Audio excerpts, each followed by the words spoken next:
Assalamualaikum warahmatullahi wabarakatuh. Ketemu lagi dengan saya di materi misar geser atau jangka sorong. Oke, jangka sorong atau misar geser itu banyak sekali macam-macam jenisnya, ya. Tapi yang umumnya adalah seperti ini, misar geser. Inilah bagian-bagian dari misar geser. Nomor satu adalah diameter dalam rahang pengukur. Yang kedua adalah diameter luar rahang pengukur. Yang ketiga adalah stop screw atau pengunci. Yang keempat adalah skala jangka atau kita sebutnya nonninus. Nah, yang kemudian ada nomor 5 adalah skala utama, nomor 6 adalah pengukur kedalaman, yang kedua adalah batang kedalaman. Ini adalah bagian-bagian dari misar geser. Contoh penggunaan misar geser seperti ini. Nomor 1 biasanya digunakan untuk mengukur diameter dalam atau kedalaman dari sebuah ukuran. Nah, nomor 2 pun juga sama untuk mengukur diameter dalam. Kemudian nomor 3 itu untuk mengukur diameter luar, menggunakan rahangnya adalah rahang yang utama. Kemudian nomor 4 itu mengukur kedalaman. Dengan kata lain, jangka sorong atau misar geser berfungsi untuk mengukur 3 jenis, yaitu adalah mengukur diameter dalam, mengukur diameter luar, dan mengukur kedalaman. Prosedur pengukuran yang pertama adalah tutup rahang pada bagian misar ukur, kemudian masukkan ke benda kerja nomor 2, ya, itu memasukkan benda kerja ke dalam rahangnya. Yang ketiga adalah penguncian, kemudian pembacaan skala. Nah, oke, yang pertama adalah pengukuran. Maksudnya adalah mengukur atau mengecek ketelitian atau kepresisian dari alat ukur tersebut. Ketika ditutup rahangnya seperti ini, nah ini rahang ditutup semua. Nah, ukurannya itu adalah skala utama dengan skala nonninus itu pada garis sejajar, garis lurus sejajar. Ini disebut dengan presisi. Dengan kata lain, ukurannya itu tidak akan melenceng karena pas ukurannya. Ya, nah yang ini adalah skala utama. Nah, yang bawahnya itu adalah skala nonninus. Oke, nah ini adalah jangka sorong yang sering kita gunakan di bengkel-bengkel teknik, ya. Itu ada di sini bagian-bagiannya itu adalah ada skala utama dalam satuannya inci, ada skala utama dalam satuannya metris, ya. Nah, dari ujung 0 sampai akhir dari pengukuran itu adalah skala utama. Oke, paham ya? Kemudian yang bagian atas itu adalah nonninus untuk satuannya inci. Kemudian yang bagian bawahnya itu adalah nonninus untuk satuannya metris. Kemudian yang ini adalah skala ketelitian untuk satuan inci. Kemudian yang bawah itu adalah skala ketelitian untuk satuan metris. Oke, paham ya? Sampai sini. Nah, ini adalah bagian-bagian dari alat ukur jangka sorong atau misar geser. Kemudian set 0 dan kalibrasi dengan menggunakan gig block, kan? Atau blok ukur. Nah, kalau misalkan ketika di set seperti ini, ternyata ukuran skala utamanya itu tidak lurus seperti ini, maka harus dicek berapa melencengnya ukuran tersebut dengan menggunakan blok ukur. Kemudian ini adalah cara-cara penggunaan jangka sorong, yaitu tidak disarankan bagian benda kerja itu di bagian ujung dari rahangnya, karena biasanya kalau misalkan di bagian ujung itu rentan terjadi kemiringan, atau misalkan alat ukurnya jatuh terjadi kebengkokan, maka ukuran yang akan dicek nanti tidak akan presisi. Diusahakan di bagian tengah dari rahang utama, kemudian lurus dari permukaan benda kerja. Jadi rahangnya itu tidak boleh miring pengukurannya, ya. Pengukurannya itu harus lurus. Jadi rahang skala utama dan rahang vernier yang bawah dengan benda kerja itu harus satu garis lurus. Satu garis lurus, tidak boleh miring. Karena ketika miring itu akan menambah ukuran dari permukaan benda kerja yang akan kita ukur. Kemudian mengukur diameter dalam, ini juga sama, tidak boleh miring, harus lurus sesuai dengan rahang yang ada pada benda kerja, pada jangka sorong tersebut. Ini pun juga sama, mengukur kedalaman. Jadi dari skala utama dengan item benda yang akan diukur dan batang pengukur kedalaman itu harus sesuai, harus lurus pada dasar dari kedalaman yang akan kita ukur. Tidak boleh miring seperti ini. Nah, ini miring, otomatis ukuran tidak akan presisi. Oke. Kemudian tingkat ketelitian itu ada metris dan inci untuk misar geser. tingkat ketelitian dari matris itu ada 0,1, 0,05 dan 0,02. Dan untuk ketelitian inci itu 1/128 inci.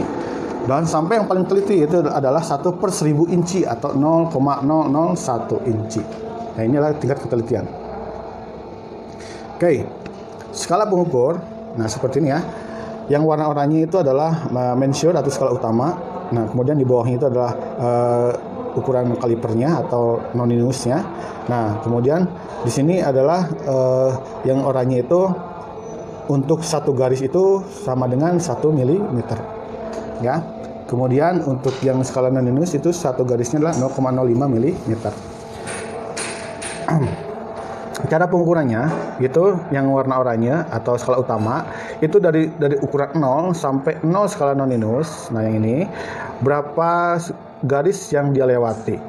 Nah, kebetulan ini adalah 4, maka 1 cm sama dengan 10 mili, maka bila 4 cm sama dengan 40 mili. Nah, 40 mili sampai dengan ujung 0 skala noninus, dihitung berapa garis yang akan dilaluinya. Nih 40, 41, 42, 43, 44, 45. Maka ukuran skala utamanya adalah 45. Oke, paham ya? Kemudian untuk mencari skala noninus, nah dari ukuran 0 yang bawah sampai ukuran yang akhir itu mencari garis lurus antara skala noninus dengan skala utama.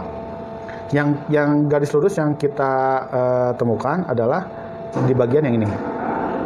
Maka dihitung di skala noninusnya dari 0 sampai garis lurus ini berapa garis. Kita hitung 0, 1, 2, 3, 4, 5. Ada 5 garis yang menunjukkan garis lurusnya. Maka 5 garis itu dikali ketelitiannya yaitu 0,05. Maka 0,05 dikali 5 sama dengan 0,25 mm. Maka skala total dari hasil pengukuran contoh tersebut adalah 45 ditambah 0,25 sama dengan 45,25 mm. Oke, kita coba.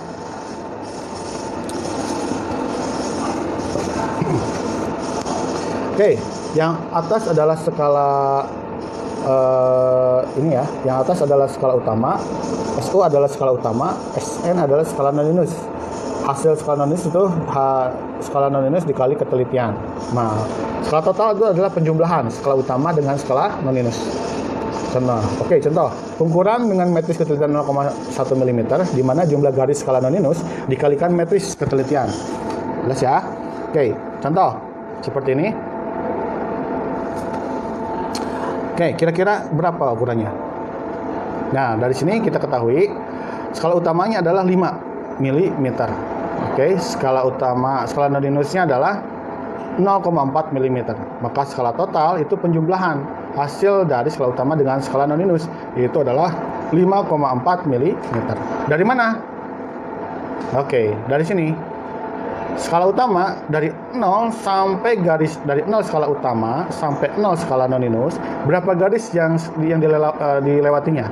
Contoh 0, 1, 2, 3, 4 dan 5 garis. Ya, batasnya sampai 0 skala noninus. Maka 5 garis tersebut sebagai acuan skala utama. Yang selanjutnya apakah diambil? Oh tidak, karena batasnya adalah sampai 0. Berarti berapa garis? 5 garis. Maka 5 garis tersebut mengasumsikan bahwa skala utamanya adalah 5 mm. Kemudian skala noninus.